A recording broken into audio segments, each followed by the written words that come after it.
A presente investigação foi realizada no âmbito dos estudos da disciplina de Direito Penal Transnacional no doutoramento da Faculdade de Direito da Universidade de Coimbra, sobre a orientação da querida professora doutora Anabela Rodrigues, que é uma grande expert no assunto. O trabalho se intitula Uma breve discussão sobre a opacidade dos algoritmos de inteligência artificial no âmbito do direito penal e processual penal.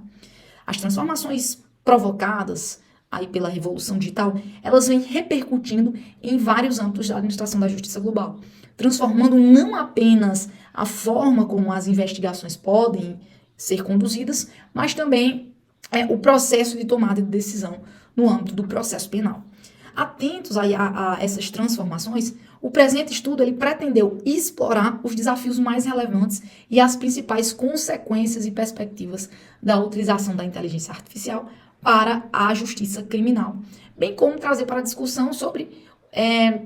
o tema alguns importantes e recentes movimentos legislativos que tratam da aplicação dessa tecnologia no processo criminal. Sobre os desafios que mais se destacam em suas respectivas consequências, podemos citar aqui o exemplo dos norte-americanos, que há algum tempo vêm utilizando ferramentas de computação estática, de esquemas chamados de EBS, Evidence Based Sentencing, aplicada para sugerir aos juízes a sentença a ser prolatada, o regime inicial aí de cumprimento da pena ou mesmo o valor a ser pago em fiança em determinado caso concreto. Acontece que tais programas são estruturados com base em uma computação estática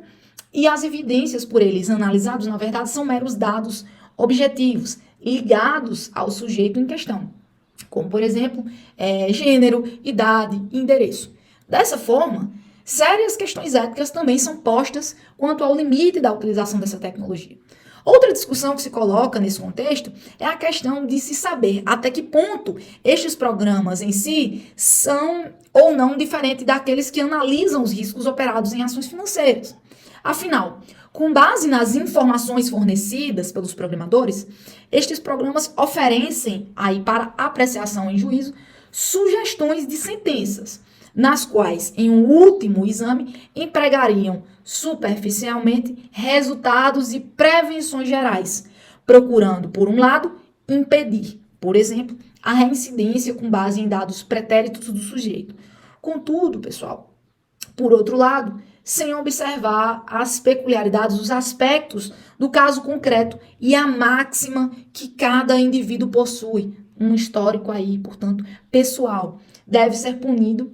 apenas na exata medida do que lhe é devido. Entretanto, a discussão mais importante que paira sobre o uso da inteligência artificial no processo penal, ao nosso entendimento, acaba por repousar no fato de que esses sistemas inserem no processo penal meios de prova nos quais a idoneidade depende exclusivamente da precisão dos recursos tecnológicos que foram utilizados.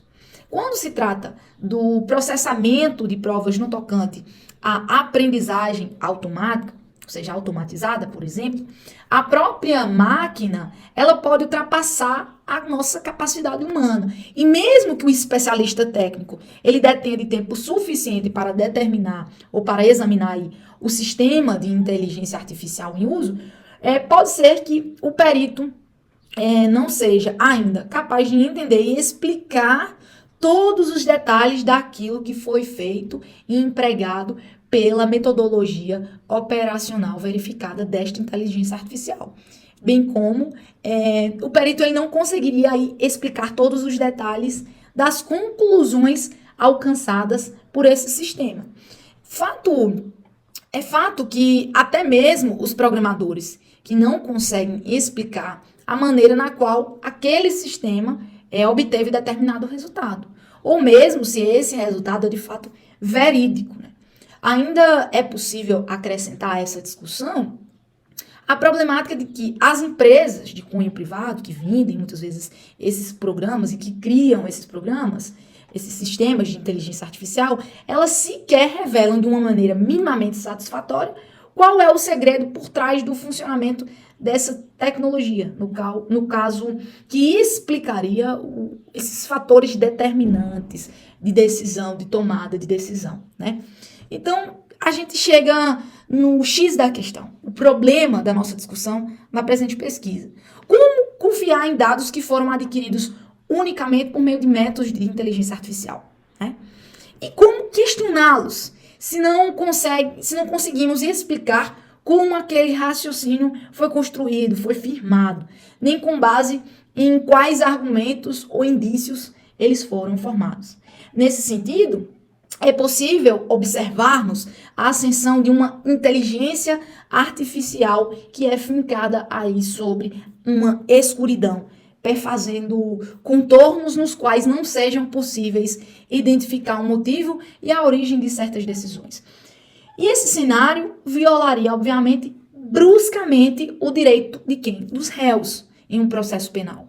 Direito de contrariar as evidências que são construídas por esses sistemas de inteligência artificial, colocando em causa a própria manifestação do direito de defesa do arguido e também o princípio de igualdade de armas, posto que resta prejudicado o direito dos réus desafiar as evidências trazidas pela acusação. Bem como o que acontece hoje é que a idoneidade dessas provas